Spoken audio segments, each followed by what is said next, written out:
ഏതെങ്കിലും ഒരു രോഗം നമ്മുടെ ഭാഗത്ത് കൂടിയിട്ട് വരുന്നുണ്ടെങ്കിൽ അതിനുള്ള പ്ലാന്റ്സ് ആ ഭാഗത്ത് കൂടുതലുണ്ടാവും.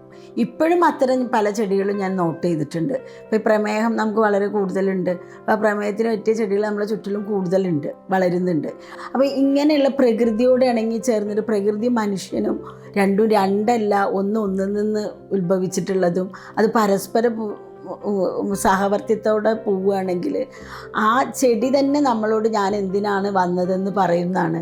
ചെടി ഭക്ഷിക്കുന്ന ആളുകളായാലും മൃഗങ്ങളെ ഭക്ഷിക്കുന്ന ആളുകളാണെങ്കിലും അതിൻ്റെ സോഴ്സ് ചെടികൾ തന്നെയാണ്. അപ്പോൾ എന്തുകൊണ്ട് അങ്ങനത്തെ കുട്ടികളെ എടുക്കുന്നു എന്ന് ചോദിക്കുമ്പോൾ കാരുണ്യം എന്നുള്ളൊരൊറ്റ മറുപടിയേ ഉള്ളൂ.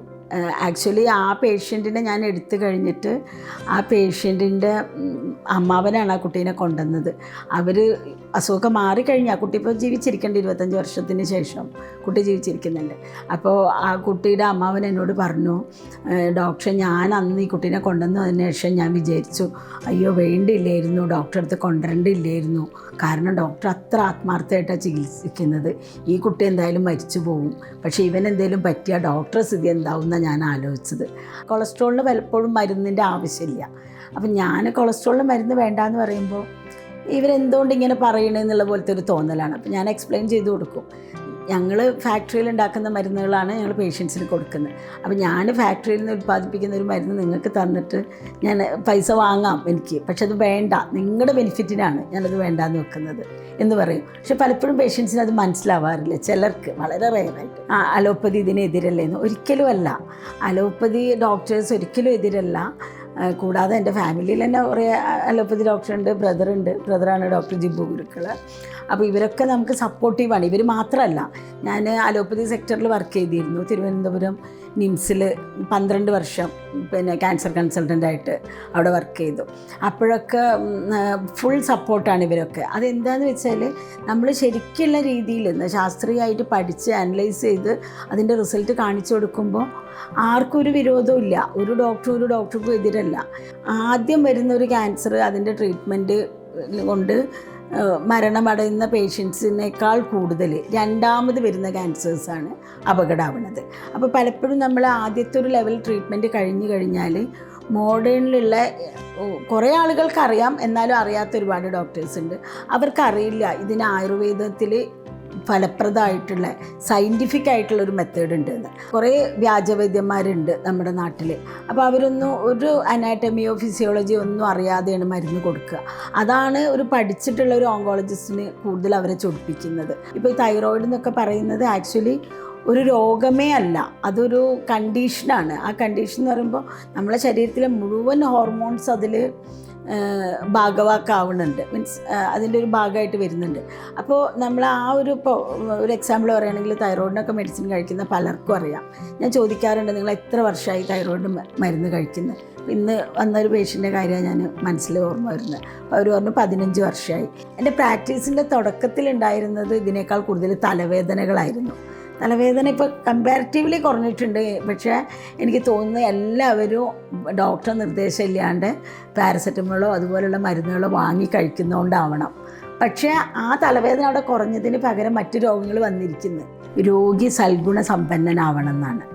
സദ്ഗുണസമ്പന്നത എന്ന് പറയുമ്പോൾ ഗുഡ് ക്വാളിറ്റീസ്, ആ ഗുഡ് ക്വാളിറ്റീസ് ഇംപ്ലിമെൻ്റ് ചെയ്ത ഒരു രോഗിക്ക് രോഗം മാറാൻ വളരെ ഈസിയാണ്. അപ്പോൾ നമ്മൾ ഈ വരുന്ന പേഷ്യൻറ്റിന് അവരേത് മതമോ ഏത് വിശ്വാസമോ ഒരേ മതത്തിലെ പല വിശ്വാസങ്ങളോ എന്ത് തന്നെയാണെങ്കിലും അയാളെ വഴിയിൽ സദ്ഗുണസമ്പന്നനാക്കാൻ പറ്റും.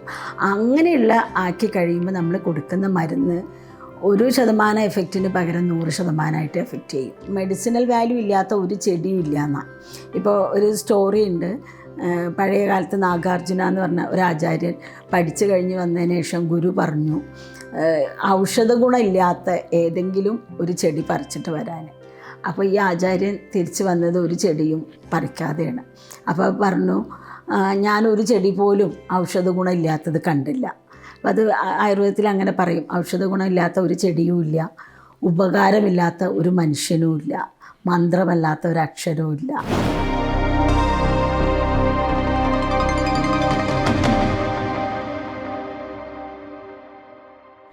ചെറുപ്പത്തിൽ കൗതുകം തോന്നിയിട്ടുള്ളത് നമ്മൾ സാധാരണ നിലയ്ക്ക് നമ്മൾ അറിയുന്ന കാര്യങ്ങളുടെ അപ്പുറം ഒരു ഗഹനത ഉണ്ട് എന്നുള്ളതാണ് എപ്പോഴും എൻ്റെ ഫാദർ പഠിപ്പിച്ചു തന്നിട്ടുള്ളത്.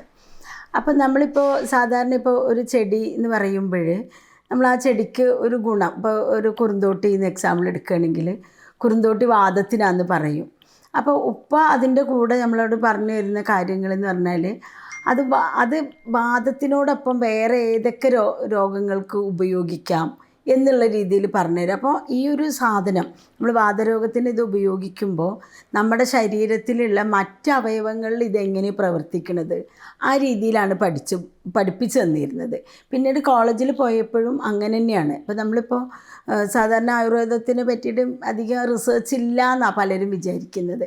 പക്ഷേ നമ്മളിപ്പോൾ ഇതേ സ്റ്റഡിയുടെ ഒരു തുടർച്ചയായിരുന്നു ആയുർവേദ കോളേജിൽ. അപ്പോൾ നമ്മളിപ്പോൾ ഈ ഒരു കുറുന്തോട്ടിയുടെ തന്നെ എക്സാമ്പിൾ എടുത്താൽ വാദം എന്ന് പറയുമ്പോൾ നെർവസ് സിസ്റ്റത്തിനെ ബാധിക്കുന്നതായിട്ടാണ് മെയിനായിട്ട് ആയുർവേദത്തിൻ്റെ കൺസെപ്റ്റ്.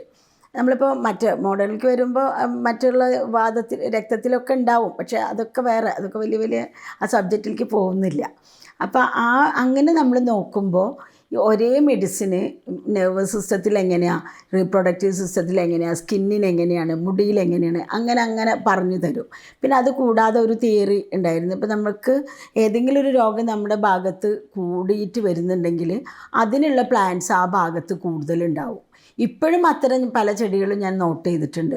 ഇപ്പോൾ പ്രമേഹം നമുക്ക് വളരെ കൂടുതലുണ്ട്. അപ്പോൾ പ്രമേഹത്തിന് പറ്റിയ ചെടികൾ നമ്മളെ ചുറ്റിലും കൂടുതലുണ്ട്, വളരുന്നുണ്ട്. അതുപോലെ ഏതെങ്കിലും ഒരു എപ്പിഡമിക്സ് വരുമ്പോൾ, ഇപ്പോൾ നമ്മൾ ഈ കോവിഡിൻ്റെ സമയത്ത് കോവിഡിന് പറ്റിയ ഒരു ചെടി വളരെയധികം എല്ലാ ഭാഗത്തും കാണുമായിരുന്നു.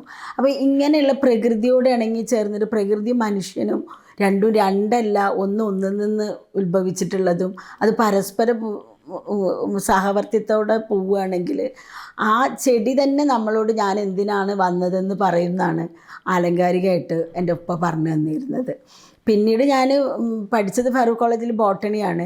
അപ്പോൾ ഇതേ സബ്ജക്റ്റിൽ ഇതിനുള്ളൊരു വല്ലാത്തൊരു താല്പര്യം കാരണം ഇതിലേക്ക് തന്നെ പോയി. പിന്നെ ഓരോ ചെടി കാണുമ്പോഴും ഇതെങ്ങനെയാണെന്ന് പഠിച്ചെടുക്കാനും മോഡേൺ ആസ്പെക്റ്റും അതുപോലെ തന്നെ ബുക്സുകളും ധാരാളം. എൻ്റെ ഉപ്പ എന്ന് പറയുമ്പോൾ എനിക്ക് അന്നത്തെ കാലത്ത് തന്നെ ഒരുപാട് ബുക്സുകൾ ഓരോ മാസത്തിലും വാങ്ങിത്തരുമായിരുന്നു. അപ്പോൾ ഇപ്പോൾ ഞാൻ ഓർക്കുകയാണെങ്കിൽ ഒരു ചരിതമാല എന്ന് പറഞ്ഞിട്ട് അന്ന് ഉണ്ടായിരുന്നു. ഞാൻ ഒരു 70കളിലൊക്കെ ഞാൻ പിന്നെ ആ സമയത്തൊക്കെ 3 ബുക്സ് ഇത് വരും. ഈ ചരിതമാല എല്ലാ മാസവും വരും. പിന്നെ അത് കൂടാതെ ഒരുപാട് ബുക്സ്, പിന്നെ ആധ്യാത്മിക തലത്തിലുള്ള ബുക്സ്, സൂഫിസ്റ്റിനെ പറ്റിയുള്ള ബുക്സ്, ഇതെല്ലാം കൂടി ചേർന്ന് ഇതിലൊക്കെ നമ്മൾ ഓരോരോ കാര്യങ്ങൾ പറയുമ്പോൾ എല്ലാറ്റിനും ഉണ്ടാവും ചെടികളും പ്ലാന്റ്സും ആയിട്ടുള്ളൊരു അസോസിയേഷന്. കാരണം മനുഷ്യന് നമ്മൾ കഴിക്കുന്നത്, നമ്മൾ നിലനിൽക്കുന്നത് ചെടികളിലൂടെയാണ്. എന്ന് വെച്ചാൽ നമ്മളുടെ ജീവൻ്റെ ഒരു ഉറവിടമായിട്ട് സൂര്യനിൽ നിന്നാണ് ചെടികൾ സാധനങ്ങൾ അബ്സോർബ് ചെയ്യുന്നത്. എന്നിട്ട് ഹ്യൂമൻ ശരീരത്തിന് നമ്മൾ സാധാരണ ഫിസിക്കലി നമുക്ക് ഏറ്റവും വേണ്ടത് അന്നമാണ്. ഈ അന്നം ചെടികൾ ഉണ്ടാക്കിയ അന്നം ചെടി ഭക്ഷിക്കുന്ന ആളുകളായാലും മൃഗങ്ങളെ ഭക്ഷിക്കുന്ന ആളുകളാണെങ്കിലും അതിൻ്റെ സോഴ്സ് ചെടികൾ തന്നെയാണ്. നമുക്ക് ഉപ്പ പറഞ്ഞു തന്നിട്ടുള്ള ഇതനുസരിച്ചിട്ട് ഇപ്പോൾ നമ്മൾ ചെടിയിൽ ക്ലോറോഫിൽ ഉള്ളത് കൊണ്ടാണ് നമ്മൾ ജീവിച്ചു പോകുന്നത്.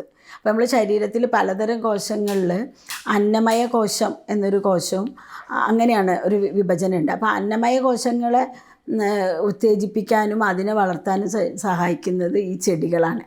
അങ്ങനെ ഓരോ ചെടികളിലും എന്തെങ്കിലും ഉപകാരപ്രദമായിട്ടുള്ളത് ഉണ്ടാവും എന്നാണ് പറഞ്ഞ് പഠിപ്പിച്ചു തന്നിട്ടുള്ളത്. അതിപ്പോൾ ഒരു ചെടിയും മെഡിസിനൽ വാല്യൂ ഇല്ലാത്ത ഒരു ചെടിയും ഇല്ല എന്നാണ്. ഇപ്പോൾ ഒരു സ്റ്റോറി ഉണ്ട്. പഴയ കാലത്ത് നാഗാർജുന എന്ന് പറഞ്ഞ ഒരു ആചാര്യൻ പഠിച്ചു കഴിഞ്ഞ് വന്നതിന് ശേഷം ഗുരു പറഞ്ഞു ഔഷധ ഗുണമില്ലാത്ത ഏതെങ്കിലും ഒരു ചെടി പറിച്ചിട്ട് വരാൻ. അപ്പോൾ ഈ ആചാര്യൻ തിരിച്ചു വന്നത് ഒരു ചെടിയും പറിക്കാതെയാണ്. അപ്പോൾ പറഞ്ഞു ഞാനൊരു ചെടി പോലും ഔഷധ ഗുണമില്ലാത്തത് കണ്ടില്ല.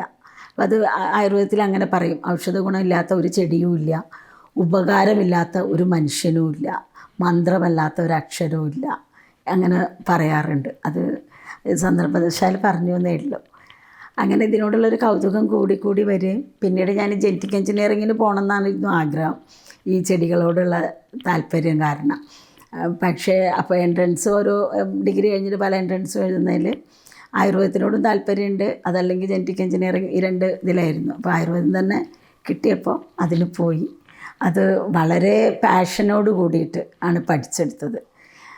ഭയങ്കര സന്തോഷത്തോടും ഇഷ്ടത്തോടും അതിനോട് ഉള്ള അത്രയും പാഷനോട് ഇപ്പോഴും പഠനം നിൽക്കുന്നില്ല, പഠിച്ചുകൊണ്ടേ ഇരിക്കുകയാണ് ഒരുപാട് വർഷങ്ങളായിട്ട്.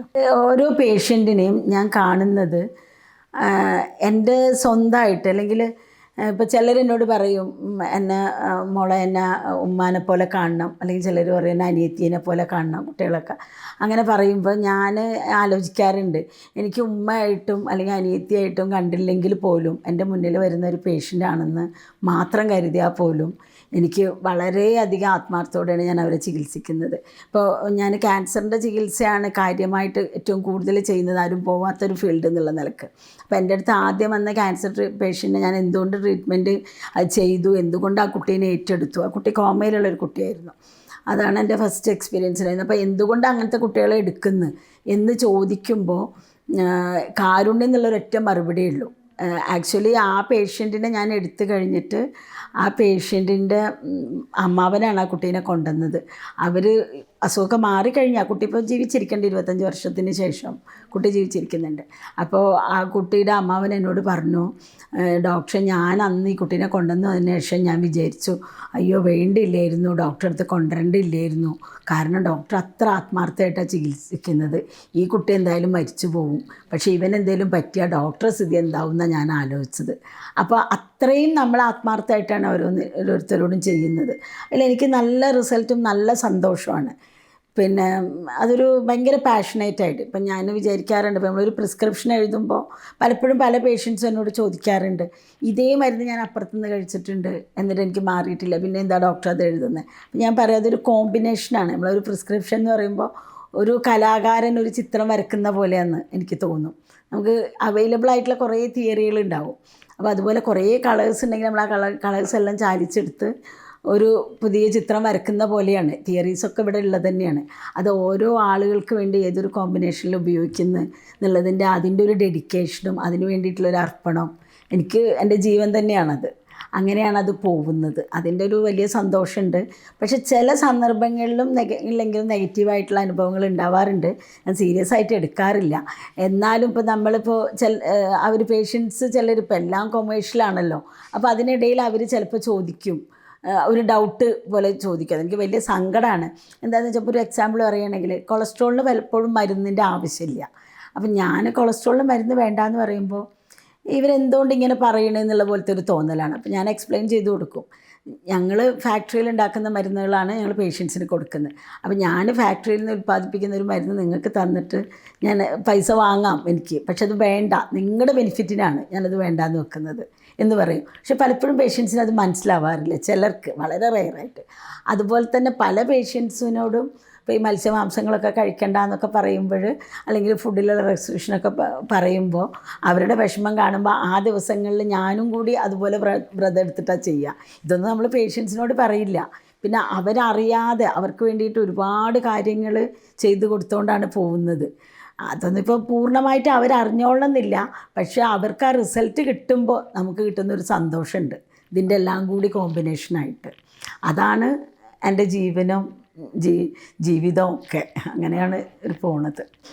ഇപ്പോൾ ഞാൻ ആയുർവേദ ഡോക്ടർ ആയതുകൊണ്ട് പലരും ചോദിക്കാറുണ്ട്, ചില അലോപ്പതി ഇതിനെതിരല്ലേന്ന്. ഒരിക്കലും അല്ല, അലോപ്പതി ഡോക്ടേഴ്സ് ഒരിക്കലും എതിരല്ല.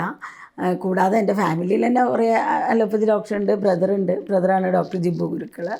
അപ്പോൾ ഇവരൊക്കെ നമുക്ക് സപ്പോർട്ടീവാണ്. ഇവർ മാത്രമല്ല, ഞാൻ അലോപ്പതി സെക്ടറിൽ വർക്ക് ചെയ്തിരുന്നു തിരുവനന്തപുരം നിംസിൽ 12 വർഷം, പിന്നെ ക്യാൻസർ കൺസൾട്ടൻ്റായിട്ട് അവിടെ വർക്ക് ചെയ്തു. അപ്പോഴൊക്കെ ഫുൾ സപ്പോർട്ടാണ് ഇവരൊക്കെ. അതെന്താണെന്ന് വെച്ചാൽ നമ്മൾ ശരിക്കുള്ള രീതിയിൽ ശാസ്ത്രീയമായിട്ട് പഠിച്ച് അനലൈസ് ചെയ്ത് അതിൻ്റെ റിസൾട്ട് കാണിച്ചു കൊടുക്കുമ്പോൾ ആർക്കും ഒരു വിരോധവും ഇല്ല. ഒരു ഡോക്ടർക്കും എതിരല്ല. പക്ഷേ ശാസ്ത്രീയ അടിസ്ഥാനം ഇല്ല എന്ന് തോന്നുന്നത് കൊണ്ട് അപൂർവം ചില ഡോക്ടേഴ്സ് മാത്രമേ അങ്ങനെ എതിര് പറയാറുള്ളൂ. പക്ഷേ കോമൺ പീപ്പിളിന് എന്തോ അങ്ങനെ ഒരു ധാരണയുണ്ട്. അങ്ങനെ ഇല്ല. എൻ്റെ പ്രാക്ടീസിൽ എനിക്ക് ഒരുപാട് മോഡേൺ ഡോക്ടേഴ്സ് ഫ്രണ്ട്സ് ഉണ്ട്. നല്ല ഫ്രണ്ട്സായിട്ടും ഉണ്ട്, സാറെന്ന് വിളിക്കുന്ന കാറ്റഗറിയിൽ ഗുരുനാഥന്മാരായിട്ടുണ്ട്. അവരെല്ലാവരും ഫുൾ സപ്പോർട്ടിലാണുള്ളത്. അതൊക്കെ കൂടി ചേർന്നിട്ടുള്ള ഒരു സാറ്റിസ്ഫാക്ഷനാണ് ഈ ട്രീറ്റ്മെൻറ്റ്. ഇതൊരു ജോബല്ല എന്നെ സംബന്ധിച്ചിടത്തോളം. എൻ്റെ കൂടെ നിൽക്കുന്ന എൻ്റെ സ്റ്റാഫ്, അപ്പോൾ ഇവരെയൊക്കെ ഞാൻ ഏകദേശം കുറേ ഫിലോസഫീസ് അവരുടെ മീൻസ് നമ്മളെ പോലെ BMS അല്ലെങ്കിൽ അങ്ങനെ ഡിഗ്രി ഒന്നുള്ളവരായിരിക്കില്ലല്ലോ എല്ലാവരും. അവർ ആയുർവേദിക് വേറെ കോഴ്സുകളൊക്കെ പഠിച്ചവരായിരിക്കും. അപ്പോൾ അവർക്കും ഞാൻ എൻ്റെ ഫിലോസഫിയും എൻ്റെ തോട്ട് ലെവലും പറഞ്ഞു കൊടുക്കും. അതുകൊണ്ട് തന്നെ എൻ്റെ സ്റ്റാഫിൻ്റെ സപ്പോർട്ടും എനിക്കുണ്ട്. ഈ സ്റ്റാഫിൻ്റെ സപ്പോർട്ടും കൂടി ഈ പേഷ്യൻസിനെ ട്രീറ്റ്മെൻറ്റ് ചെയ്യുന്നതിലുണ്ട്. അപ്പോൾ അത് കാരണം ഒരു ട്രെയിൻഡ് ആയിട്ടുള്ള ഒരു കുറേ ആളുകളാണ് കൂടെ ഉള്ളത്. അപ്പോൾ അവരെ എല്ലാ കാര്യങ്ങളും ഞാൻ നോക്കും. അവർ ക്വാളിറ്റി നല്ല ഗുഡ് ക്വാളിറ്റി ഉള്ള ആളുകളാണ് കൂടെ കുറേ വർഷങ്ങളായിട്ട് നിൽക്കുന്നത്. കുറേ വർഷങ്ങളായിട്ട് എപ്പോഴെപ്പോഴും ഇങ്ങനെ സ്റ്റാഫിനെ മാറ്റാതെ വർഷങ്ങളായിട്ട് കൂടെ നിൽക്കുന്നവരായതുകൊണ്ട് അവരും ഇതുപോലെ നല്ല നൈപുണ്യം എൻ്റെ പോലെയുള്ള ഒരു മാനസികാവസ്ഥയും ആ ഒരു ലെവലിലേക്ക് എന്നോട് ചേരുന്ന മാനസികാവസ്ഥ, അതുകൊണ്ട് പേഷ്യൻസിനോടുള്ള കാരുണ്യം ഒക്കെ ഉള്ള ആളുകളാണ് കൂടെ ഉള്ളത്. അങ്ങനെ എല്ലാം കൂടി ചേർന്നിട്ടാണ് ഈ പോകുന്നത്. ക്യാൻസറാണ് ഞാൻ മെയിനായിട്ട് എടുത്തിട്ടുള്ളത്. കാരണം ക്യാൻസർ പേഷ്യൻസിൻ്റെ എണ്ണം വളരെ കൂടി വരികയാണ്. നമ്മളിപ്പോൾ മോഡേൺ ആസ്പെക്റ്റിലുള്ള സയൻറ്റിഫിക് പഠനങ്ങളും പിന്നെ അതുപോലെ നേരത്തെ ക്യാൻസർ കണ്ടെത്താനുള്ള മെഷേഴ്സൊക്കെ കണ്ടുപിടിച്ചിട്ടുണ്ട്, പുതിയ മരുന്നുകളുണ്ട്. എന്നിട്ടും ക്യാൻസർ പേഷ്യൻസിൻ്റെ നമ്പർ കൂടുന്നുണ്ട്. അപ്പോൾ അതിനിടയിൽ നമ്മൾ ഈ ട്രീറ്റ്മെൻറ്റിൻ്റെ ഇടയിൽ ഒരു ഗ്യാപ്പ് ഉണ്ട്. ആ ഗ്യാപ്പ് ഫില്ല് ചെയ്യാൻ എപ്പോഴും ആയുർവേദം അത്യാവശ്യമാണ്. അപ്പോൾ ഞാനിപ്പോൾ എൻ്റെ അടുത്ത് വരുന്ന ഒരു പേഷ്യൻറ്റിന്, ക്യാൻസർ പേഷ്യൻ്റ് ആണെങ്കിൽ അവർക്ക് ഏതാണ് ബെനിഫിഷ്യൽ എന്ന് നോക്കിയിട്ട് അതാണ് കൊടുക്കൽ. ഇപ്പോൾ നമ്മൾ ക്യാൻസറിൻ്റെ കാര്യത്തിൽ എന്ന് പറഞ്ഞാൽ പലപ്പോഴും ആദ്യം വരുന്ന ഒരു ക്യാൻസർ അതിൻ്റെ ട്രീറ്റ്മെൻറ്റ് കൊണ്ട് മരണമടയുന്ന പേഷ്യൻസിനേക്കാൾ കൂടുതൽ രണ്ടാമത് വരുന്ന ക്യാൻസേഴ്സാണ് അപകടമാവുന്നത്.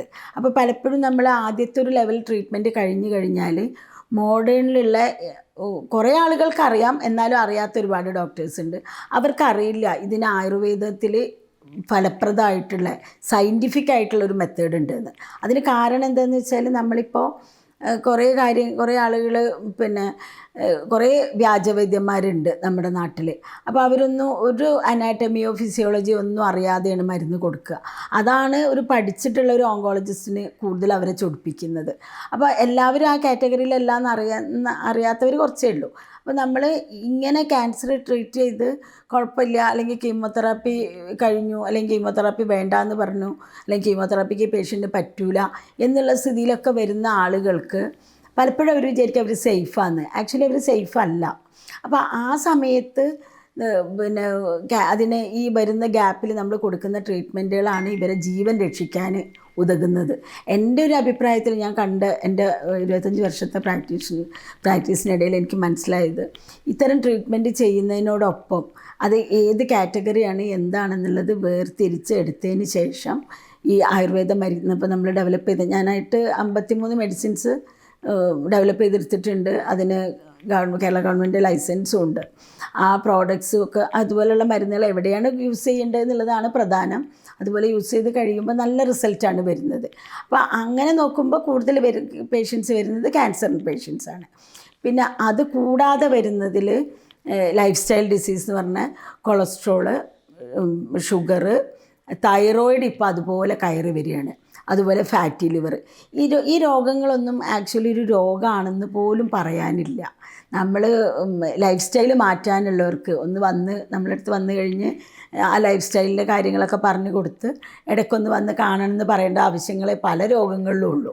ഇപ്പോൾ ഈ തൈറോയിഡ് എന്നൊക്കെ പറയുന്നത് ആക്ച്വലി ഒരു രോഗമേ അല്ല, അതൊരു കണ്ടീഷനാണ്. ആ കണ്ടീഷൻ എന്ന് പറയുമ്പോൾ നമ്മളെ ശരീരത്തിലെ മുഴുവൻ ഹോർമോൺസ് അതിൽ ഭാഗവാക്കാവുന്നുണ്ട്, മീൻസ് അതിൻ്റെ ഒരു ഭാഗമായിട്ട് വരുന്നുണ്ട്.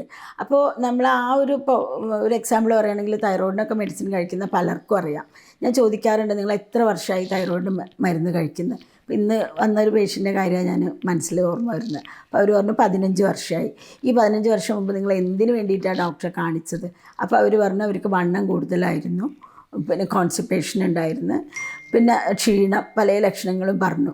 പക്ഷേ അവർക്ക് അന്ന് തൈറോയിഡ് ചെക്ക് ചെയ്തപ്പോഴുള്ള അതേ അളവിനേക്കാളും ബ്ലഡിൽ തൈറോയിഡ് കുറഞ്ഞിട്ടുണ്ട്. പക്ഷെ അവർ അമിതവണ്ണം കുറഞ്ഞിട്ടില്ല. അവർ അന്നുള്ളതിനേക്കാളും 15 വർഷത്തേക്ക് ഒരുപാടധികം വണ്ണം കൂടി. അവർ വീക്കാണ്, അവർക്ക് ഒരുപാട് ഇഷ്യൂസ് ഉണ്ട്. അപ്പോൾ ഈ 15 വർഷമായിട്ട് ഇവർ മരുന്ന് കഴിച്ചുകൊണ്ടിരിക്കുകയാണ്. മരുന്ന് കഴിച്ചില്ലെങ്കിൽ അവസ്ഥ ഇതിനേക്കാളും ഗുരുതരമാകുമായിരുന്നു.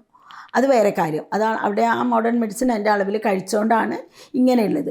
പക്ഷേ അതോടൊപ്പമോ അല്ലെങ്കിൽ അത് കൂടാതെ അതിനോടൊപ്പം എന്ന് പറയുമ്പോൾ ആ മെഡിസിന് കോംപ്ലിമെൻ്ററി ആയിട്ട് അല്ലെങ്കിൽ ആൾട്ടർനേറ്റീവായിട്ട് അത് മാറ്റിയിട്ട് ഈ ട്രീറ്റ്മെൻറ്റ് ചെയ്യുമായിരുന്നെങ്കിൽ ഈ അവസ്ഥയിൽ നിന്ന് മാറ്റം വരുമായിരുന്നു. ബ്ലഡിലും കുറയും, അതേസമയം ഇവരുടെ അസുഖങ്ങളും മാറും. ഇത് വളരെ മൈൽഡായിട്ടുള്ളൊരു ചേഞ്ച് മാത്രം കിട്ടുന്നതിന് വേണ്ടിയിട്ട് ഒരു ലൈഫ് സ്റ്റൈൽ അവർ മാറ്റം വരുത്തുന്നില്ല. അവിടെ മരുന്നിൻ്റെ കുഴപ്പം കൊണ്ടല്ല, ലൈഫ് സ്റ്റൈലാണ് അവിടെ മാറാത്തത്. അങ്ങനത്തെ രോഗങ്ങളിൽ വളരെ ഫലപ്രദമായിട്ട് ഒരുപാട് ആൾക്കാരെ സഹായിക്കാൻ പറ്റാറുണ്ട്. അതുപോലെ തന്നെ ഷുഗറിൻ്റെ കാര്യത്തിലും നമ്മൾ ഇന്ന് കാണുന്ന പ്രമേഹ രോഗികളിൽ വളരെ കുറച്ച് ആൾക്കാരാണ് ജനറ്റിക് റീസൺ കൊണ്ടും ഇതൊരു രോഗമായിട്ടുള്ളത്. ബാക്കിയുള്ളതൊക്കെ ലൈഫ് സ്റ്റൈലാണ്. അതിനൊക്കെ ചെറിയ ചെറിയ മരുന്നുകളും ഒരു മാറ്റമാണ് അവർക്ക് വേണ്ടത്. ഇപ്പോൾ നമ്മൾ ആയുർവേദത്തിലെന്ന് പറയുമ്പോൾ പിന്നെ ഒരു പ്രകൃതിയുണ്ട്. ഒരു മനുഷ്യന് ബേസിക്കായിട്ട് 3 പ്രകൃതികൾ. അപ്പോൾ അവരിൽ മെറ്റബോളിസത്തിൻ്റെ റേറ്റും പിന്നെ അവരുടെ നെർവസ് സിസ്റ്റത്തിൻ്റെ ഫങ്ഷനും അവരുടെ ബോഡി ഫ്ലൂയിഡിൻ്റെ വ്യതിയാനങ്ങളും ബോഡി ഫ്ലൂയിഡിൻ്റെ ക്യാരക്ടർ ഇതനുസരിച്ചിട്ടാണ് 3ആയിട്ട് തിരിച്ചിട്ടുള്ളത്. ഇതനുസരിച്ചിട്ട് ഇവരുടെ ഒരു പ്രകൃതമുണ്ട്. ഈ പ്രകൃതം നോക്കിയിട്ട് ആൾ ഏത് കാറ്റഗറിയിലാണെന്ന് മനസ്സിലാക്കിയിട്ട് അവർക്ക് വേണ്ട ഭക്ഷണവും മരുന്നും നമ്മളൊന്ന് റെഗുലേറ്റ് ചെയ്ത് കഴിഞ്ഞാൽ കുറഞ്ഞ മരുന്നുകളെ കൊണ്ട് ഇത് സുഖമായിട്ട് പോകാവുന്നതാണ്. പിന്നെ മറ്റൊരു രോഗം ഉള്ളത് ഇപ്പോൾ പറഞ്ഞ ക്യാൻസർ, തൈറോയിഡ്, ഷുഗർ ഇതൊക്കെ കൂടാതെ പിന്നെ വരുന്നതിൽ പിന്നെ ലിവർ ഡിസീസ് പ്യുവർലി നമ്മളെ ഫുഡാണ് പ്രശ്നം. ഫുഡ് കൺട്രോൾ തന്നെ അവിടെ ആവശ്യമുള്ളത്. പിന്നെ കുറച്ചൊക്കെ എക്സസൈസിൻ്റെ കുറവുകൾ. പിന്നെ ഒന്നുള്ളത് പിന്നെ നടുവേദന, കാൽമുട്ട് വേദന, അങ്ങനെ ബോണിനെയും ജോയിൻറ്റിനെയും സംബന്ധിക്കുന്ന വേദനകൾ. അപ്പോൾ ഈ വേദനകൾക്കൊക്കെ ഒരു സ്പെസിഫിക് റീസൺ ഉണ്ടാവും. അപ്പോൾ ഇതിന് എന്ന് പറയുമ്പോൾ നടുവേദന വളരെ കൂടുതലുള്ളതാണ്. അത് എക്സസൈസിൻ്റെ കുറവും പിന്നെ നമ്മൾ ഇരുത്തം, നടത്തം, ഇതിൻ്റെ ഒക്കെയുള്ള പൊസിഷനിങ്, നമ്മൾ ഉപയോഗിക്കുന്ന ചെരുപ്പിൻ്റെ സ്റ്റൈലിലുള്ള വ്യതിയാനങ്ങൾ, പിന്നെ ഉറക്കത്തിൻ്റെ കുറവ്, എക്സസൈസിൻ്റെ കുറവ്, അങ്ങനെയൊക്കെയുള്ള കാര്യങ്ങളുണ്ടാവും. പിന്നെ ഇതൊന്നും കൂടാതെ നമ്മൾ നട്ടലിലുള്ള ഡിസ്കിന് വരുന്ന നീർക്കെട്ട്, ഇതൊക്കെ ഈ രോഗങ്ങളെല്ലാം ഇപ്പോൾ കൂടുതലാണ്. അതൊക്കെ ഒന്ന് വളരെ ചെറിയ കാര്യങ്ങളെ കൊണ്ട് കറക്റ്റ് ചെയ്ത് പോകാവുന്നതുള്ളൂ. എൻ്റെ പ്രാക്ടീസിൻ്റെ തുടക്കത്തിലുണ്ടായിരുന്നത് ഇതിനേക്കാൾ കൂടുതൽ തലവേദനകളായിരുന്നു. തലവേദന ഇപ്പോൾ കമ്പാരിറ്റീവ്ലി കുറഞ്ഞിട്ടുണ്ട്. പക്ഷേ എനിക്ക് തോന്നുന്നു എല്ലാവരും ഡോക്ടർ നിർദ്ദേശമില്ലാണ്ട് പാരസെറ്റമോളോ അതുപോലുള്ള മരുന്നുകളോ വാങ്ങി കഴിക്കുന്നതുകൊണ്ടാവണം. പക്ഷേ ആ തലവേദന അവിടെ കുറഞ്ഞതിന് പകരം മറ്റു രോഗങ്ങൾ വന്നിരിക്കുന്നത്. കാരണം എല്ലാവരും ഡോക്ടറെ ഒന്നും കാണാതെ, മോഡേണോ ആയുർവേദമോ എന്നൊന്നും വ്യത്യാസമില്ല, ഡോക്ടറെ കാണാതെ മരുന്നുകൾ കഴിക്കും. അതൊക്കെ ലിവറിന് ഡിസീസോ വേറെ ഏതെങ്കിലും ഡിസീസോ ആയിട്ട് മാറുകയാണ്. അപ്പോൾ ഈ രോഗം അങ്ങോട്ട് മാറിപ്പോകുന്നില്ല. ഇങ്ങനെയുള്ള ഒരുപാട് രോഗങ്ങൾ. പിന്നെ ഇപ്പോൾ എൻ്റെ അടുത്ത് വരുന്നതിൽ കുറേ ഉള്ളത് കുട്ടികളാണ്. കുട്ടികളെന്ന് പറയുമ്പോൾ നടക്കാൻ പറ്റാത്ത കുട്ടികൾ, പിന്നെ അതുപോലെ പഠനവൈകല്യമുള്ള കുട്ടികൾ. പഠനവൈകല്യമൊക്കെ നമുക്ക് സഹിക്കാം, കുട്ടി ജീവനോടെ ഉണ്ടാവുകയും നടക്കാനും സംസാരിക്കാനും കഴിഞ്ഞാൽ മതി. അത്തരം കുട്ടികളെ പലപ്പോഴും ഈ വീട്ടുകാർ എവിടെന്നെങ്കിലുമൊക്കെ കിട്ടിയിട്ടുള്ള അറിവ് കാരണം ഇനി എൻ്റെ കുട്ടി നടക്കില്ല, അല്ലെങ്കിൽ ഇനി എൻ്റെ കുട്ടി സംസാരിക്കില്ല എന്ന് വിചാരിച്ച് ഉപേക്ഷിച്ചവരാണ്. അപ്പോൾ ഇപ്പോൾ ഇവിടെ ഉള്ളതിലും ഒരുപാട് കുട്ടികളുണ്ട്. ഈ കുട്ടികളൊക്കെ പിന്നെ നടക്കില്ല, സംസാരിക്കില്ല എന്നൊക്കെ പറഞ്ഞവർ നടക്കാനും സംസാരിക്കാനും ഒക്കെ തുടങ്ങിയതൊക്കെ വലിയ കാര്യമാണ്. അത്തരമുള്ള കുട്ടികൾ ഒരുപാട് വരുന്നുണ്ട് ഇപ്പോൾ. പിന്നെ ഉള്ളത് ഈ ഗർഭാശയ സംബന്ധമായ രോഗങ്ങൾ. അതിൻ്റെ ഒരു ഏകദേശം എൻ്റെ അടുത്ത് വരുന്നൊരു കാറ്റഗറൈസേഷനിലാണ് പറയുന്നത്. പിന്നെ ഗർഭാശയ രോഗങ്ങൾ, PCOD, അതത്രയ്ക്ക് സീരിയസ് ആയിട്ട് പറയാനില്ല. ഇങ്ങനെയുള്ള പിന്നെ അലർജിയാണ് വേറൊന്ന്. അലർജിയും ഈ പറഞ്ഞ പോലെ തന്നെ ചെറിയ ചെറിയ വ്യതിയാനങ്ങളിൽ അവർ ഏത് സാഹചര്യത്തിൽ ജീവിക്കുന്നു, അപ്പോൾ അവർക്ക് ഇഷ്ടപ്പെട്ട ഫുഡ് ഏതാണ്, അത് നമ്മൾ നന്നായിട്ടൊന്ന് ശ്രദ്ധിച്ചു കഴിഞ്ഞാൽ നമുക്ക് മനസ്സിലാവും. പലപ്പോഴും ഇവരുടെ ഇഷ്ടപ്പെട്ട ഭക്ഷണം എന്ന് പറയുന്നത് അവരുടെ രോഗം കാരണമാണ് അവർ ആ ഭക്ഷണം ഇഷ്ടപ്പെടുന്നത്. രോഗാവസ്ഥ മാറുമ്പോൾ അവർക്ക് ആ ഭക്ഷണത്തിനോടുള്ള ഇഷ്ടം കുറഞ്ഞു വരും. പക്ഷേ നോർമൽ ബോഡിക്ക് എന്താണ് വേണ്ടതെന്ന് നോർമലി ബോഡി ചോദിക്കും, അത് കൊടുക്കാവുന്ന ഒരവസ്ഥയിലേക്ക് വരാൻ പറ്റും. ഇങ്ങനെ തുടങ്ങി ഒരുവിധം എല്ലാ രോഗങ്ങളും വരാറുണ്ട്. അതിൽ ഞങ്ങളുടെ പാരമ്പര്യം ഉള്ളത് എല്ലിൻ്റെയും അതുപോലെ ജോയിൻസിൻ്റെയും രോഗങ്ങളെ ചികിത്സിക്കുന്നതാണ് പരമ്പരാഗതമായിട്ടുള്ള മെത്തേഡ്. അതിൽ നമുക്ക് ചില പാരമ്പര്യ മുറകളുണ്ട്.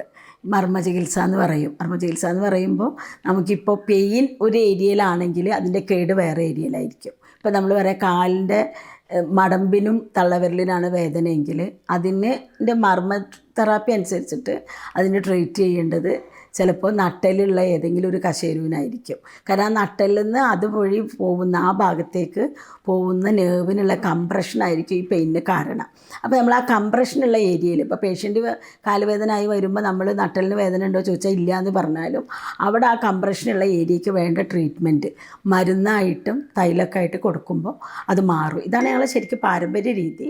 പക്ഷെ അതും പിന്നെ നമ്മൾ ഓഫ് കോഴ്സ് പണ്ട് പിന്നെ പരമ്പരാഗതമായിട്ടാണ് പഠിച്ചിരുന്നെങ്കിൽ അത് ഗുരു ശിഷ്യ ബന്ധത്തിലൂടെയാണ് പഠിച്ചിരുന്നത്. ഇന്ന് നമ്മൾ കോളേജുകളിൽ നിന്നാണ് പഠിക്കുന്നത്.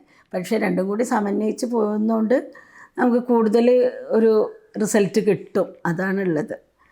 അതിപ്പോൾ ഈ AI ഒക്കെ വന്നപ്പോൾ, ആർട്ടിഫിഷ്യൽ ഇൻ്റലിജൻസ് ഒക്കെ വന്നപ്പോൾ വളരെ ഭയങ്കര സന്തോഷമാണ്. കാരണം നമുക്ക് ഈ ഗ്രന്ഥങ്ങളിലുള്ള ഓരോ കാര്യങ്ങളും അതിലുള്ള ഡീപ്പ് തിയറികളും, ഇപ്പോൾ ഞാൻ നേരത്തെ പറഞ്ഞ 3 കോൺസ്റ്റിറ്റ്യൂഷൻ എന്ന് പറയുമ്പോൾ നമ്മൾ പഴയ ആളുകളാണെങ്കിൽ വാത പിത്ത കഫ എന്ന് പറയുമ്പോൾ ആളുകൾക്ക് മനസ്സിലാവുകയില്ല.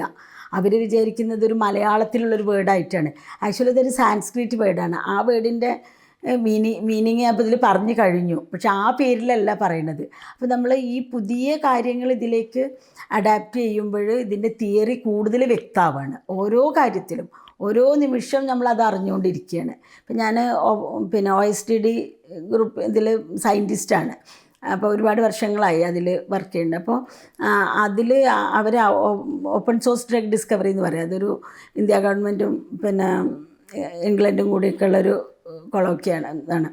അപ്പോൾ ഒരു കൺസർട്ടോറിയാണ്. അപ്പോൾ അതിൽ നമ്മൾ ആ ഗ്രൂപ്പിൽ ഒരുപാട് സയൻറ്റിസ്റ്റുകളുണ്ട്. അപ്പോൾ നമുക്ക് അവരോട് ഓരോ കാര്യങ്ങളും നമുക്കിപ്പോൾ അറിയാത്ത, ഇപ്പോൾ ആയുർവേദത്തിൽ നമുക്ക് ഒരു പ്രഥമ ദൃഷ്ട്യാ ഒരു പൊട്ടത്തരാണെന്ന് തോന്നുന്ന ഒരു കാര്യം ഉണ്ടെങ്കിൽ അതിലെന്തെങ്കിലും ശാസ്ത്രീയത ഉണ്ടാവുമെന്ന് വിചാരിച്ച് നമ്മൾ റിസർച്ച് ചെയ്ത് കഴിയുമ്പോൾ പലതിൻ്റെയും ശാസ്ത്രീയത വെളിപ്പെടുന്നുണ്ട്.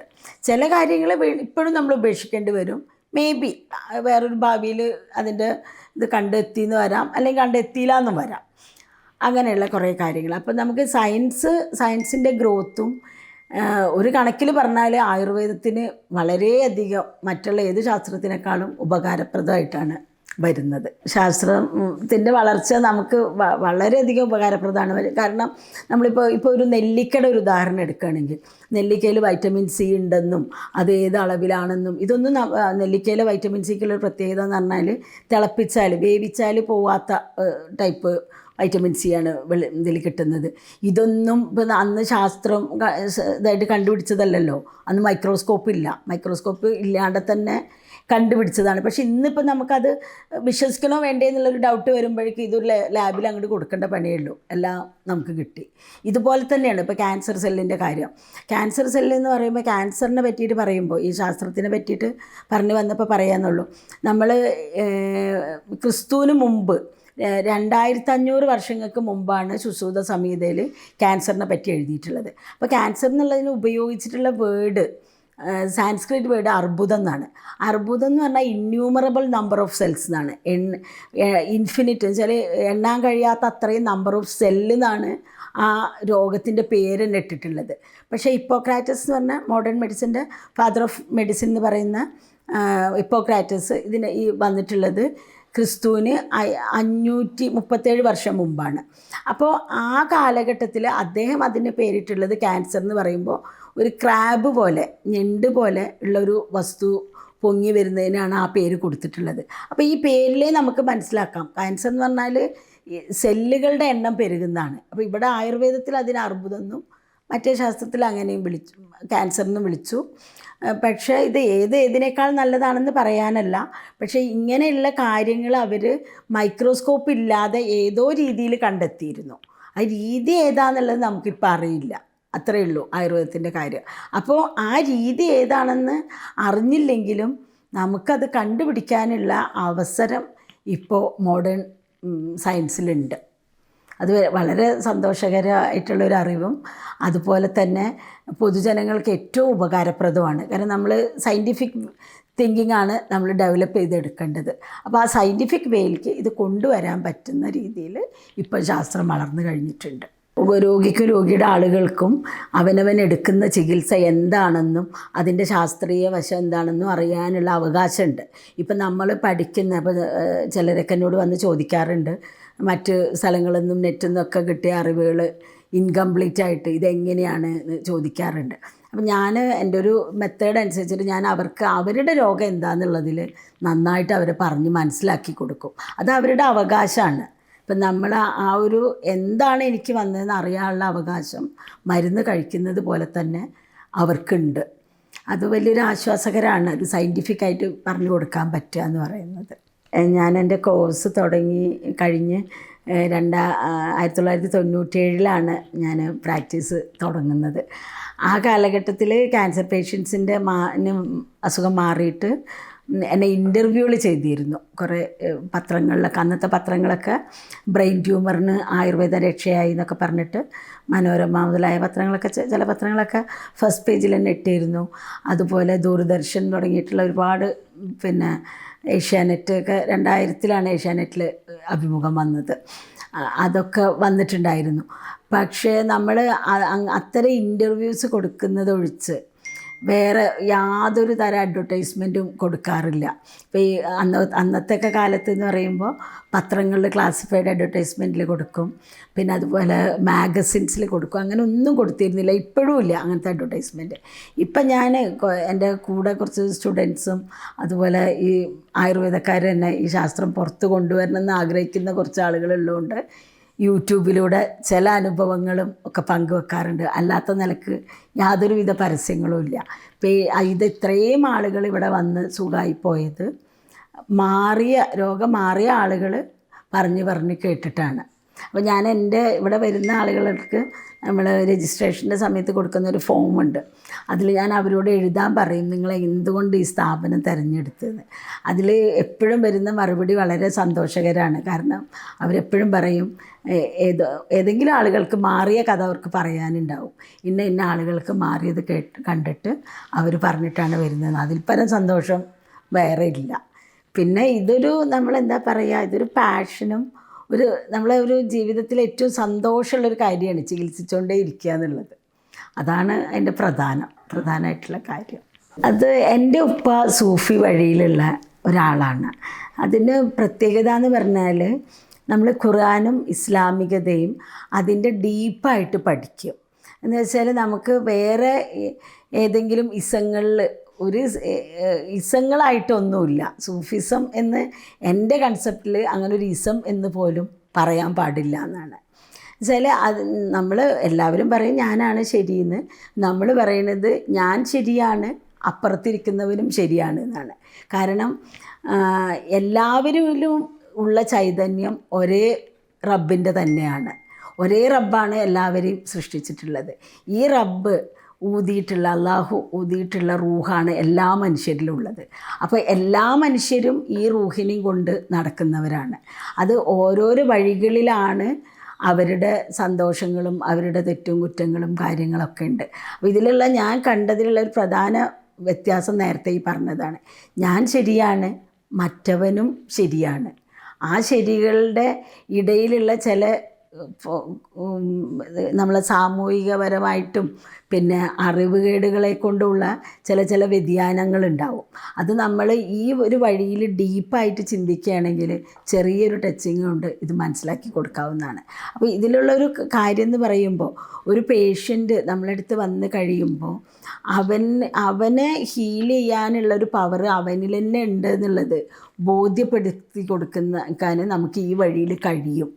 അവരൊന്ന് ആശ്വസിപ്പിക്കാനും ജീവൻ്റെ അപ്പുറമുള്ള കാര്യങ്ങളും ജീവിതവും അതിൻ്റെ ഒരു ഫിലോസഫിയും പറഞ്ഞ് മനസ്സിലാക്കി കൊടുക്കാൻ ഈ സൂഫി വഴിത്താരയിൽ വന്നതുകൊണ്ട് എനിക്ക് കഴിയുന്നുണ്ട് എന്നാണ് ഞാൻ വിശ്വസിക്കുന്നത്.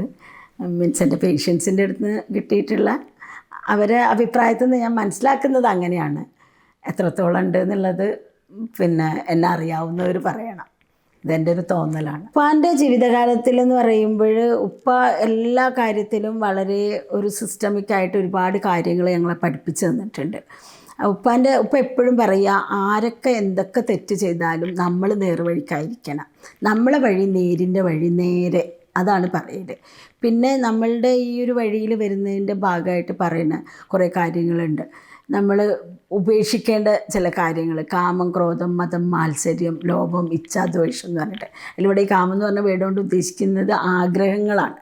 അങ്ങനെ ഇതിനൊക്കെ വേറൊരു മീനിങ് ഉണ്ട്, ഒരു ഇന്നർ മീനിങ് ഉണ്ട്. നമ്മൾ ഓരോ അറബിക് വേർഡായാലും സാൻസ്ക്രിറ്റ് വേർഡായാലും അതിനൊരു ഇന്നർ മീനിങ് ഉണ്ട്. ആ മീനിങ്ങാണ് നമ്മൾ എടുക്കേണ്ടത്. ആ രീതിയിലാണ് ഇപ്പോൾ പറഞ്ഞിട്ടുള്ളത്. ഇപ്പോൾ ഇന്നർ മീനിങ്ങിൻ്റെ കാര്യം പറയുമ്പോൾ ഒരു കാര്യം കൂടി പറയാം. നമ്മൾ ആയുർവേദത്തിൽ പറയും പിന്നെ രോഗി ആഢ്യനായിരിക്കണം എന്ന്. അപ്പോൾ ആഢ്യത്വം എന്ന് പറഞ്ഞാൽ പണക്കാരൻ, അല്ലെങ്കിൽ ആഢ്യത്വം എന്ന് പറഞ്ഞാൽ മലയാള വീടിനോട് ചേർന്ന് നിൽക്കുന്നതാണ്. അപ്പോൾ നമ്മൾ കോളേജിലൊക്കെ പഠിക്കുന്ന സമയത്ത് തമാശയായിട്ട് പറയും, രോഗി പണക്കാരനാവണം, അല്ലെങ്കിൽ ചികിത്സിക്കാൻ കാശുണ്ടാവില്ലല്ലോ, അപ്പോൾ നമുക്ക് ചികിത്സിക്കാൻ പറ്റില്ല, അതാണ് ഉദ്ദേശിക്കുന്നത്. പക്ഷേ ആക്ച്വലി ഞാൻ മനസ്സിലാക്കിയിട്ടുള്ളത്, ഉപ്പാൻ്റെ വഴിയിൽ പോയത് കാരണം ഞാൻ മനസ്സിലാക്കിയിട്ടുള്ളത് രോഗി സൽഗുണ സമ്പന്നനാവണം എന്നാണ്. സദ്ഗുണസമ്പന്നത എന്ന് പറയുമ്പോൾ ഗുഡ് ക്വാളിറ്റീസ്, ആ ഗുഡ് ക്വാളിറ്റീസ് ഇംപ്ലിമെൻ്റ് ചെയ്ത ഒരു രോഗിക്ക് രോഗം മാറാൻ വളരെ ഈസിയാണ്. അപ്പോൾ നമ്മൾ ഈ വരുന്ന പേഷ്യൻറ്റിന് അവരേത് മതമോ ഏത് വിശ്വാസമോ, ഒരേ മതത്തിലെ പല വിശ്വാസങ്ങളോ എന്ത് തന്നെയാണെങ്കിലും അയാളെ വഴിയിൽ സദ്ഗുണസമ്പന്നനാക്കാൻ പറ്റും. അങ്ങനെയുള്ള ആക്കി കഴിയുമ്പോൾ നമ്മൾ കൊടുക്കുന്ന മരുന്ന് 1% എഫക്റ്റിന് പകരം 100% എഫക്റ്റ് ചെയ്യും. അതാ ഞാൻ പലപ്പോഴും പറയാറുണ്ട്, ഈ മാറിക്കഴിഞ്ഞാൽ അത് എൻ്റെ ഗുണം കൊണ്ട് നല്ല വിചാരിക്കേണ്ടത്, നിങ്ങളുടെ ക്വാളിറ്റിയാണ്, നിങ്ങളത് അനുസരിച്ചുകൊണ്ടാണ് ഞാനിവിടെ നിന്ന് മരുന്ന് എഴുതി കൊടുക്കുന്നതല്ലേ ഉള്ളൂ. അപ്പോൾ ഈ ഒരു ചിന്താഗതി എനിക്ക് ഇട്ട് തന്നിട്ടുള്ളത് ഉപ്പയാണ്. പേഷ്യൻസിനോട് ഇങ്ങനെ സംസാരിച്ച് അവരെ വേണ്ട വഴിയിൽ എത്തിച്ചതിന് ശേഷം, മനസ്സ് ക്ലിയർ ആക്കിയതിന് ശേഷം ചികിത്സിക്കുക എന്നുള്ള ഒരു കാര്യം. പിന്നെ എൻ്റെ ഗ്രാൻഡ് ഫാദറിനെ ഞാൻ കണ്ടിട്ടില്ല. ഗ്രാൻഡ് ഫാദർ പറഞ്ഞതായിട്ട് എൻ്റെ ഉപ്പ പറയാറുണ്ട്.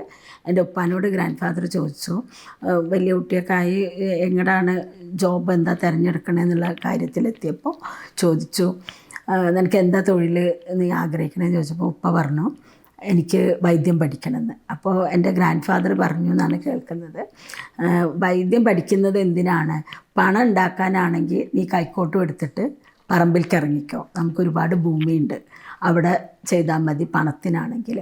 അതല്ല പിന്നെ കാരുണ്യത്തിൻ്റെ പേരിലാണെങ്കിൽ മാത്രം ഈ ജോലിക്ക് വന്നാൽ മതി, പഠിച്ചാൽ മതി എന്ന് പറഞ്ഞോന്ന്. ഈ 2 കാര്യങ്ങളും ഞാൻ കാര്യമായിട്ട് എടുക്കാറുണ്ട്. പിന്നെ ഉപ്പയും ഇതുപോലെ തന്നെ എല്ലാ രോഗികളും വളരെ കാരുണ്യത്തോടു കൂടിയിട്ട് പെരുമാറുകയും നേർവഴി മാത്രം ലക്ഷ്യമിട്ടിട്ട് പോവുകയും ചെയ്തിരുന്ന ഒരാളാണ്. ഞങ്ങളെ മക്കളെല്ലാവരെയും ആ ഒരു വഴിയിലാണ് പഠിപ്പിച്ചിട്ടുള്ളത്. അതും എനിക്ക് എടുത്തു പറയേണ്ട ഒരു കാര്യമാണ്, ഞങ്ങളെ ഫാദർ എങ്ങനെയാണ് പഠിപ്പിച്ചിട്ടുള്ളത് എന്നുള്ളത്. അത് ഇവിടെ എന്ന് പറയുമ്പോൾ ഇവിടെ എൻ്റെ വീടാണിത്. അപ്പോൾ വീട് അത്യാവശ്യം കുറച്ചൊരു വലിപ്പമുണ്ട്. അപ്പോൾ പിന്നെ അതിൻ്റെ മുകളിലെ നിലയിൽ പേഷ്യൻസിന് താമസിച്ച് ട്രീറ്റ് ചെയ്യാനുള്ള ഒരു സൗകര്യം ആക്കി കൊടുത്തതാണ്. അപ്പോൾ വീടിനോട് ചേർന്നിട്ടുള്ളതാകുമ്പോൾ നമുക്ക് കുറച്ച് പിന്നെ സൗകര്യങ്ങൾ, അവർക്ക് പൈസയൊക്കെ കുറച്ച് സ്ഥാപനം എന്നുള്ളതിനേക്കാളും കുറച്ചുകൂടി കുറച്ച് കൊടുക്കാനും പറ്റും. പിന്നെ അതുപോലെ തന്നെ സ്ത്രീകളെ മാത്രമേ ഇവിടെ വെക്കുന്നുള്ളൂ, കാരണം ലേഡി സ്റ്റാഫ് മാത്രമേ ഇവിടെ വീടായതുകൊണ്ട് ഇവിടെ ഉള്ളൂ. അപ്പോൾ എൻ്റെ ശ്രദ്ധ കൂടുതൽ വേണ്ട ആളുകൾ, എനിക്ക് എപ്പോഴും രാത്രിയും പകലൊക്കെ പോയി നോക്കാൻ പറ്റിയ ആളുകളെ, അങ്ങനത്തെ ആവശ്യമുള്ളവർ, പിന്നെ കുറച്ചെങ്കിലും സാധാരണക്കാരെയാണ് ഇവിടെ കൂടുതലും നിർത്തുന്നത്. സൗകര്യങ്ങൾ കുറച്ച് കുറവായിരിക്കും. അങ്ങനെയുള്ള ആളുകളെ ഇവിടെ അഡ്മിറ്റ് ചെയ്യും. ഇവിടെ എടപ്പാളാണിത്. മറ്റത് തിരുനാവായയിൽ ഹോസ്പിറ്റലുണ്ട്. അത് പിന്നെ അവിടെ ഹോസ്പിറ്റലും മെഡിസിൻ മാനുഫാക്ചറിങ്, ആയുർവേദ മരുന്നുകൾ ഉണ്ടാക്കാനുള്ള സ്ഥലം, കുറച്ച് ആയുർവേദ മരുന്നുകൾ കൃഷി ചെയ്യുന്ന സ്ഥലം. പിന്നെ എൻ്റെ ബ്രദറും വൈഫൊക്കെ ഡോക്ടേഴ്സാണ്, അവർ മോഡേൺ ഡോക്ടേഴ്സാണ്, അവരും അവിടെ തന്നെ താമസിക്കുന്നത്. എൻ്റെ ഉമ്മ എല്ലാവരും ഉണ്ട്. അപ്പോൾ അവിടെ ഒരു ഹോസ്പിറ്റൽ സെറ്റപ്പാണ്. അപ്പോൾ എന്തെങ്കിലും അത്യാവശ്യം ഉണ്ടെങ്കിൽ മോഡേൺ ഡോക്ടേഴ്സ് അവിടെ തന്നെ ഉള്ളതുകൊണ്ട് അവർ നോക്കും. പിന്നെ അവിടെ മെയിലും ഫീമെയിലും എല്ലാവരും ഉണ്ട്. സാധാരണ ഒരു ഹോസ്പിറ്റലിൻ്റെ രീതിയിലാണ് അവിടെ നടക്കുന്നത്. ഇവിടെ വീടിനോട് ചേർന്നിട്ട് ഇങ്ങനെ ഇതും ഈ പറഞ്ഞ മാതിരി എൻ്റെ അടുത്ത് ആദ്യം വന്ന ഒരു കുട്ടിക്ക് വേണ്ടിയിട്ടാണ് ഇവിടെ സ്റ്റാർട്ട് ചെയ്തത്. ഒരു കുട്ടിയും അതുപോലെ എൻ്റെ ഒരു സ്റ്റാഫ് ഉണ്ടായിരുന്നു, അവൾ നല്ല വിശ്വസ്തയായിട്ടുള്ളൊരു പെൺകുട്ടി, SLC ഒക്കെ പാസ്സായതായിരുന്നു, വീട്ടു ജോലിക്ക് വന്ന കുട്ടിയായിരുന്നു. അപ്പോൾ അവൾക്ക് എന്തെങ്കിലും ജോലി വേണമെന്നുണ്ടായിരുന്നു. അപ്പോൾ അവളെ ഞാൻ ഈ ഒഴിച്ചിലും ആയുർവേദ ട്രീറ്റ്മെൻറ്റുകളൊക്കെ പഠിപ്പിച്ചു. അതോട് ചേർന്നിട്ട് തന്നെ വേറൊരു സ്റ്റാഫും കൂടി വന്നു. ആ കുട്ടി ഇപ്പോഴും എൻ്റെ കൂടെ തന്നെ ഉണ്ട്. അപ്പോൾ അവരെ പഠിപ്പിച്ചെടുത്തു. അപ്പോൾ അവർക്കൊരു ഉപകാരം കൂടി ആവാനും, പിന്നെ ഞാൻ ഈ പറഞ്ഞ ഒരു കുട്ടിക്ക് നടക്കാത്തൊരു കുട്ടിയായിരുന്നു, നടക്കാൻ ബുദ്ധിമുട്ടുള്ള, നടക്കൂല എന്ന് ഡോക്ടേഴ്സ് പറഞ്ഞതാണ്. അപ്പോൾ വീൽ ചെയറിൽ കൊണ്ട് നടക്കേണ്ടി വരും എന്ന് പറഞ്ഞൊരു സ്ഥിതിയായിരുന്നു. അവർക്കാണെങ്കിൽ അധികം സാമ്പത്തികമായിട്ടൊന്നും വലിയ നിലവാരം ഇല്ല. ഒരുപാട് 4-5 വർഷത്തെ ട്രീറ്റ്മെൻറ്റ് വേണമെന്നായിരുന്നു എൻ്റെ കാഴ്ചപ്പാടിൽ. അപ്പോൾ ഞാൻ അവരെ ഇവിടെ എൻ്റെ വീടിൻ്റെ മേലത്തെ ഒരു റൂമിൽ ഒരു പാത്തിയൊക്കെ വാങ്ങിയിട്ട് എൻ്റെ ഈ സ്റ്റാഫിനെ വീട്ടിലുണ്ടായിരുന്ന കുട്ടി ഞാനും കൂടി ആയിരുന്നു അന്ന് ഒഴിഞ്ഞിരുന്നത്. ഞങ്ങൾ രണ്ടുപേരും കൂടി ഒഴിഞ്ഞു. കാരണം അവൾക്ക് പഠിപ്പിച്ച് കൊടുക്കണമല്ലോ. അങ്ങനെ മെല്ലെ മെല്ലെ അവൾ SLC പാസ്സായ കുട്ടിയാണ്. അപ്പം മെല്ലെ മെല്ലെ അവളെ പഠിപ്പിച്ചെടുത്തു. അതോടൊപ്പം പിന്നെ 5 വർഷം ഞാൻ പറഞ്ഞെങ്കിലും 3 വർഷം കൊണ്ട് ആ കുട്ടിയുടെ ട്രീറ്റ്മെൻറ്റ് കഴിഞ്ഞു. ആ കുട്ടി നടക്കാൻ തുടങ്ങി. ഇപ്പോൾ ആ കുട്ടി വലുതായി. ഇപ്പോൾ പിന്നെ എൻജിനീയറിങ്ങൊക്കെ കഴിഞ്ഞു, കല്യാണം കഴിഞ്ഞു, ജോലിയൊക്കെ കിട്ടി. പിന്നെ പേഴ്സ് ഡിസീസ് എന്ന് പറഞ്ഞാൽ കാലിന് വരുന്ന ഒരു രോഗമാണത്. അതായിരുന്നു ആ കുട്ടിക്ക്. മാറി, കാലിൻ്റെ പിന്നെ തുടയെല്ലിന് ഒരു അസുഖം വന്നിട്ട് മാറില്ല എന്ന് പറഞ്ഞിട്ടുള്ളായിരുന്നു. മാറി, ഇപ്പോൾ കുട്ടി രക്ഷപ്പെട്ടു. അങ്ങനെയാണ് ഇവിടെ തുടങ്ങിയത്. എല്ലാം ഒരു കാരുണ്യം എന്നുള്ള നിലയ്ക്കാണ് നമ്മൾ എടുക്കുന്നത്. പിന്നീടത് ഒരു എന്താ പറയുക, പല ആളുകളെയും രക്ഷയായിട്ട് കുറേ ആളുകൾക്ക് ജീവിക്കാനുള്ള മാർഗമായിട്ട്. എനിക്ക് സാധാരണയായിട്ട് പേഷ്യൻസിനോട് പറയാനുള്ളൊരു കാര്യം എന്ന് പറഞ്ഞാൽ, നമ്മൾ മനസ്സും ശരീരവും ഒരുപോലെ ശുദ്ധിയാക്കി വെക്കുക എന്നുള്ളതാണ്. മനസ്സ് ശുദ്ധിയാക്കാനുള്ള വഴികളാണ് ആരോടും വിദ്വേഷം, വെറുപ്പ്, പക, ഈ വികാരങ്ങളില്ലാതിരിക്കുക, എല്ലാവരെയും സ്നേഹിക്കുക, സ്വാർത്ഥത ഇല്ലാതെ എനിക്ക് എന്ത് കിട്ടുന്നു എന്നുള്ളതിനപ്പുറം എന്ത് കൊടുക്കാൻ കഴിയുന്നു എന്നുള്ള രീതിയിൽ ചിന്തിച്ചിട്ട് സഹായിക്കുക. രണ്ടാമത് പിന്നെ വേസ്റ്റുകളാണ്. നമ്മളെ മനസ്സിലായാലും ശരീരത്തിലായാലും ഉള്ള വേസ്റ്റുകൾ അതാത് സമയത്ത് പുറന്തള്ളുക. പെട്ടെന്നുള്ള ഒരു അനുഭവത്തിൽ എന്തെങ്കിലും വിഷമമായാലും സങ്കടമായാലും, വിഷമങ്ങളെല്ലാം പിന്നീട് വിഷമായി മാറാനുള്ളതാണ്. അപ്പോൾ ദേഷ്യമായാലും എന്തെങ്കിലും വന്നു കഴിഞ്ഞാൽ അത് കഴുകിക്കളയുക. അപ്പോൾ അതിന് നമ്മൾ ആയുർവേദത്തിൻ്റെ രീതിയിൽ പറയുമ്പോൾ, ആരോഗ്യമുള്ള കാലത്ത് ആരോഗ്യം മനസ്സുകൊണ്ടും ശരീരം കൊണ്ടും സംരക്ഷിക്കുകയും അതിലേക്ക് വരുന്ന വേസ്റ്റുകൾ അതാത് കാലത്ത് ശോധന ചികിത്സ എന്ന് പറയും. വമനം, വിരേചനം, നസ്യം, ബസ്തി എന്ന് പറയുന്ന ചികിത്സകൾ വഴി അതാത് സമയം ക്ലീനാക്കി വെക്കുക. അങ്ങനെ മനസ്സിലും ശരീരത്തിലും നമ്മുടെ പരിസരത്തും എല്ലാം ക്ലീനാക്കി വെച്ചാൽ ഒരു വളരെ ബ്യൂട്ടിഫുള്ളായിട്ടുള്ള നമുക്ക് ആസ്വാദ്യകരമായിട്ടുള്ള ഒരു ജീവിതമായിരിക്കും അതിൻ്റെ അവസാനത്തിൽ നമുക്ക് കിട്ടാൻ പോകുന്നത്. എല്ലാവരും മനസ്സും ശരീരവും എപ്പോഴും ശുദ്ധിയാക്കി വെക്കുക. നന്ദി, നമസ്കാരം.